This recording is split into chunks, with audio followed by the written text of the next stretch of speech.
সল্টলেকে চিকিৎসকের বাড়িতে চুরির অভিযোগ। বাড়িতে কেউ না থাকার সুযোগে লুটপাট। এইচবি ব্লকের বাসিন্দা এক মহিলা চিকিৎসকের বাড়িতে চুরির অভিযোগ। আজ সকালে গাড়ির চালক এসে দেখেন একতলা দরজা জানলা ভাঙা, ঘরের দুটি সিন্দুক ও তিনটি আলমারি ভেঙে লুট বলে পুলিশ সূত্রে খবর। দুষ্কৃতীরা সিসিটিভির হার্ড ডিস্কও খুলে নিয়ে যায় বলে খবর। ঘটনা তদন্তে বিধাননগর দক্ষিণ থানার পুলিশ। সল্টলেকে চিকিৎসকের বাড়িতে চুরি, বাড়িতে কেউ না থাকার সুযোগে লুটপাট বলে জানা যাচ্ছে। এইচবি ব্লকের বাসিন্দা এক মহিলা চিকিৎসক, তার বাড়িতেই এই চুরির ঘটনা ঘটেছে বলে অভিযোগ।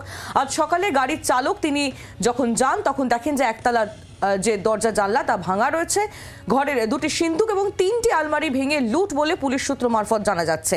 দুষ্কৃতীরা সিসিটিভির হার্ড ডিস্কও খুলে নিয়ে যায়। ঘটনার তদন্ত শুরু করেছে বিধাননগর দক্ষিণ থানার পুলিশ।